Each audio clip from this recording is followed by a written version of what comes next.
बिस्मिल्लाहिर्रहमानिर्रहीम। अस्सलाम वालेकुम दोस्तों, उम्मीद है आप सब खैरियत से होंगे और अल्लाह पाक की रहमतों में होंगे। सऊदी एयरलाइंस ने मुसाफिरों की सहूलत के लिए तस्दीक शुदा टिकटों को दोबारा तरतीब यानी रीशेड्यूलिंग और दोबारा जारी कराने के लिए फीसों के खात्मे का ऐलान किया है।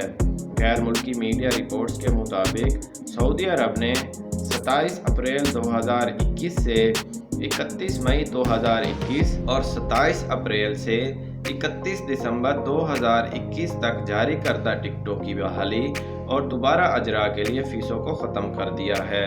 सऊदी अरब एयरलाइंस का कहना है कि जिन टिकटों को 24 जनवरी से 18 दिसंबर 2020 तक जारी किया गया था लेकिन इस्तेमाल नहीं किया जा सका, वो बग़ैर इजाफी कीमत के एक बार दोबारा बुक या रूट करवाई जा सकती हैं।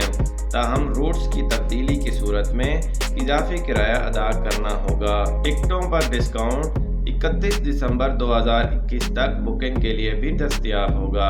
इसी तरह 18 दिसंबर 2020 के बाद जारी करदा टिकट बगैर किसी इजाफी फ़ीस के एक से ज़्यादा बार जारी किए जा सकते हैं और 31 दिसंबर 2021 तक वैलिड भी रहेंगे।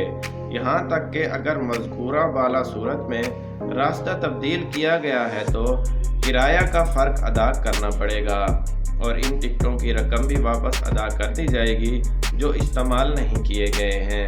तो दोस्तों, ये एक सऊदी एयरलाइंस की तरफ से एक बहुत अच्छी अपडेट आई थी जो हमने आपसे शेयर की। इसी के साथ इजाज़त दीजिए। देखते रहिए online services. Thanks for watching.